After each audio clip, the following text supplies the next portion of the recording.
বাবা একটু ভেতরে এসো তো।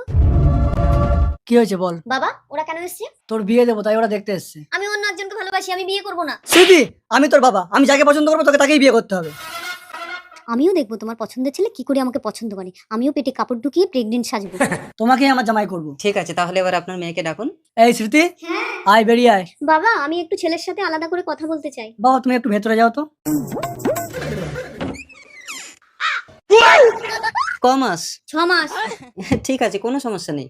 দাঁড়াও, আমি প্রেগনেন্ট দেখেও বিয়ে করতে রাজি হলে মানে তুমি আমাকে ভীষণ ভালোবাসো। দাও আমার মাথায় সিঁদুর তুলে দাও।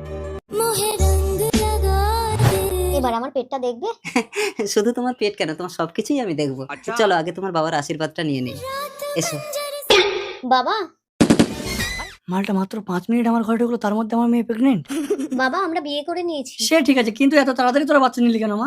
না না বাবা। চুপ করো, আর লুকিয়ে কোনো লাভ নেই। আপনার মেয়ে যখন প্রেগনেন্ট তাহলে আমার গোপন কথাটাও বলে দেই।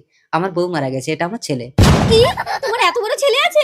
আমি তো তোমাকে বিয়ে করব না বলে পেট বানিয়েছিলাম, এই দেখো। খুব ভালো, তাহলে এবার ফটাফট আমাদেরকে আশীর্বাদটা করে দিন। আশীর্বাদ দে শালা। বাবা শালা না, এ তোমার জামাই। স্মৃতি, সিঁদুর নিয়ে কখনো খেলা করা যায় না বাবা। আশীর্বাদ দিন। কি হলো বাবা, আমাদের আশীর্বাদ দেবে না? আমি তো তোমারই পছন্দ করা ছেলেকে বিয়ে করলাম। শুভস্য শীঘ্রম। সর্বদা ভালো থাকিস। আজকে বাবার বিয়ে বাজবে রে সানাই।